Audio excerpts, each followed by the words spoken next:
Hi, this is an updated recording video for the SCAD DTS system. Just as a reminder, this is a software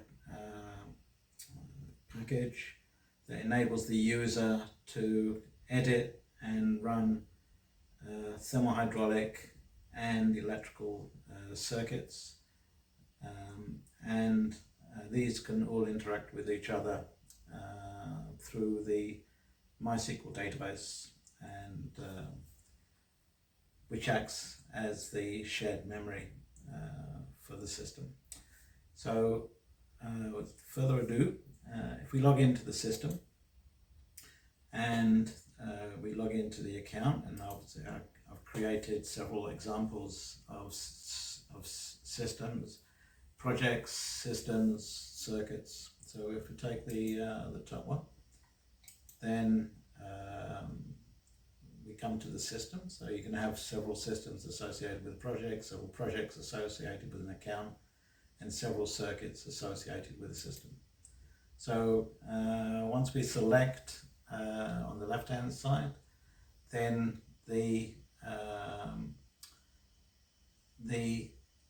in this particular case, the system has been noted, and if the circuit associated with this system is running, then you can have multiple circuits running at the same time, whether it be from another project, from another system. Okay, so we select from the left hand side, and say for instance we select this system, then these have the potential for running circuits within that particular system. If, for instance, we want to deselect it, so we select reset mode and then select it again, and it gets reset. So now we're back into the system select mode. Okay, so select that again, then this becomes the current selection, and then we select that particular system, and then we have these circuits associated with that system. If we select the top one, then we get the circuit topology, which I'll go into in a second. Okay, now if we select the circuit associated with the circuit, we have the control circuit, the control page. So there's a one-to-one correspondence between the circuit page and the control page. And if we select current and then select run and start, then that particular circuit is running, and you can see the results in these tables. Within these tables, this is for the nodes within the circuit. Then we have different capabilities. So, for instance, atmospheric node suggests that you can actually change the set pressure and temperature, but in actual fact, it's controllable from the environmental page, and we won't touch on that now for the moment. The dynamic page, you can't actually, you don't have a set pressure or temperature that you can is associated with it because it's being computed. But the pressure source, which is at node 5, we can select it. So if we go back to, let's say, the circuit page, and we bring up the circuit. Now, when it's in tabular form, it's difficult to visualize what the system is actually actively doing. So what I've done is put on certain windows, and they're selectable from here. And let's just start with, say, node 2, and we can see the pressure, the temperature, the control volume, and the mass fraction, the enthalpy, and the heat flow going into the node. If you go to node 3, then we can see that there's a pressure rise across the pump, node 4. Okay, so 18 point, sorry, 20, it's node 3. Oh, put the wrong one. Node 4. Okay, so at node 3 we have 21.86 psi, and at node 4 we have 18. Now, at node 5,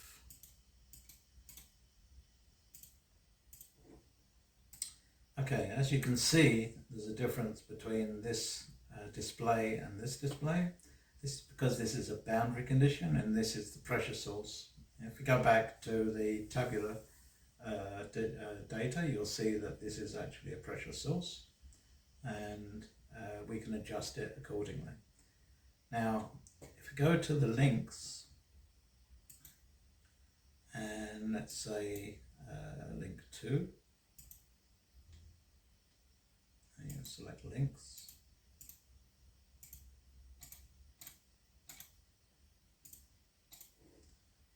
Okay, so that's started, and then if we look at link 3,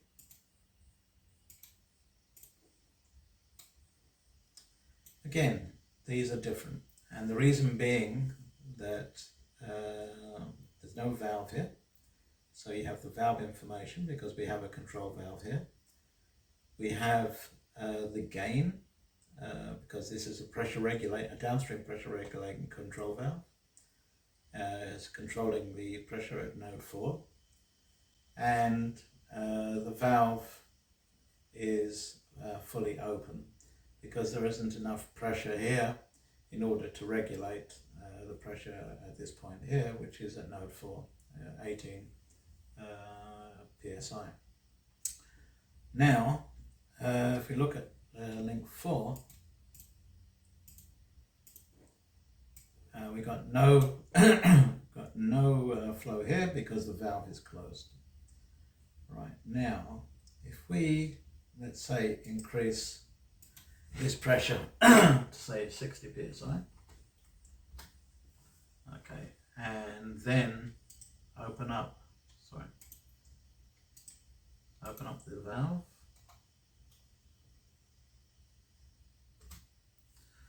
Okay, we can see all the values changing as we would expect. Now we got a flow rate of 23 pounds per second going into node 3. The flow in the pump has dropped off, and still supplying 4.2 pounds per second. The pressure at node 4 has increased to 28 psi, and so the valve is now regulating at 0.71. So this is range from 0 to 1, so it's actually regulating, and we're regulating this pressure. If we say, for instance, we increase this pressure, say to 90, the valve drops to, need to drop the gain.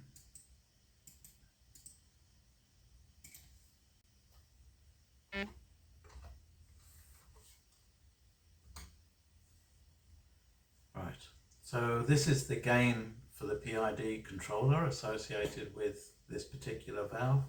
If we drop the gain, then it stabilizes the circuit. So we have a 0.54, and the valve regulates over a range. So it's, before it was 28, now it's 33 psi. Okay, so now because the boundary pressure here is 90 psi now, so the pressure at node 3 is 69 psi, which overcomes the no load pressure of the pump. So now we have a reverse flow going back through to the boundary that we have over here. If we look at link 6, and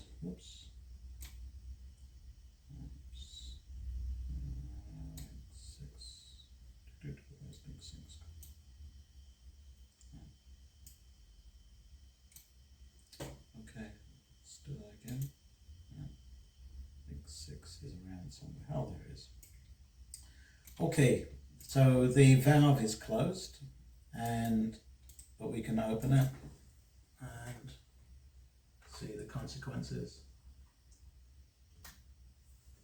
Okay, so we have a sudden drop in pressure to 46 psi, and we got 62 pounds per second coming out of here. And this could be considered as a break in the circuit, or it could be a flow rate to another part of the circuit. So this is the nature of the system. At the same time, we can also, having selected, say, one of the parameters on the window, we can add that to a plot. And if we go to the control page and then to the plot page, then we can see that we've got 2 parameters. If I change the plot ID to 2, okay, and we can have up to 8 plots, and then select it for plotting and start the plot, then we have the 2 parameters that we just mentioned before. And if we go back to the control page, go to the circuits page, bring this up again, and let's say that we drop this off, say to 60. Okay, and then go to the plot page, and we can see the sudden change in pressure, sudden drop off, and the slight change in flow through the pump. So these are the most significant aspects of the update, and but it doesn't stop there, because we also have updates to the electrical system. Essentially, the graphical displays are available for all the circuits, whether they be electrical, whether they be thermohydraulic,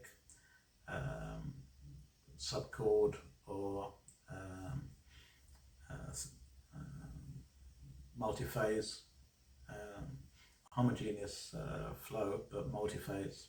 So subchord, saturated or superheated, but that for another time.